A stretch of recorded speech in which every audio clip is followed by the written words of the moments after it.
Well, it is time for a little relationship refresh with Fabian Marcano from Daily Flash Latino. Fabian! Hey, buddy! What are we talking about today? Today, it's office love times, right? Oh, yeah. Pros and cons of office love. The workplace romance statistics have shown a spike since 2021, and due to little time outside to meet people and heightened degree of comfortability, why not check out the pros and cons of office love? Why Ain't that right, not? guys? Yeah, absolutely. So one of the main ones that I want to talk about is the advantages of dating a coworker, right? It's just shared experiences that you have, there's common ground, and you guys can just be brought closer together just because of the experiences you have. And since you both work for the same company, you probably have similar interests, maybe goals, and maybe you want challenges that you guys can both accomplish, right? I can see that. When you think about it, if you're spending 8 hours a day with someone, you get to know them pretty well. Yeah. And in a workplace environment, both of you are usually on your best behavior, and sometimes you see each other at your worst. So it's a perfect environment to meet someone. And that's where I want to get into. So when you meet somebody at their worst at work, and you do have a relationship with them, would you get more offended or less offended if they took it against you, maybe?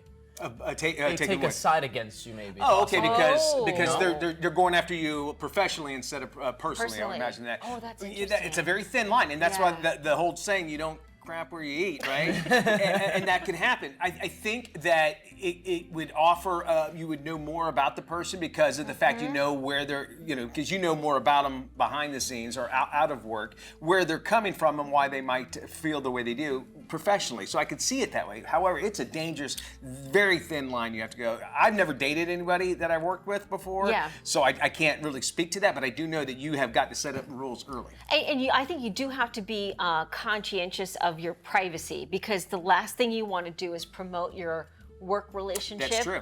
on social media. Because Please do not. if and when it goes south, then you've got not only to work with your ex, but you've got everybody else in the middle of your business. Exactly. And that's why they make you go to HR, a lot of companies. Yeah. Beforehand. That's true. That's very Yeah. true. And also just because you know the strengths, weaknesses of this person, you know how they work, their habits. Yes. It's something that could change. And also the problem in these workplaces is also the gossip. It starts up rumors. There's judgment. There's tension between coworkers. 100%. How would you guys deal with that? I think number one, I think being just open about everything and just being very clear. Say, hey, look, we're dating now, and if anybody's having any issues or whatever, but we're going to keep this professional. If you guys feel like there's any kind of things that might not be professional, let us know. I think some workplaces are okay with it, and others say absolutely not. But I think when it comes to your relationship, you got to keep things professional at work, and then you can get personal at home. There you go. All right, remember, you can catch Fabian Marcano on Daily Flash Latino. All you have to do is head to dailyflashlatino.com and check your local listings and times.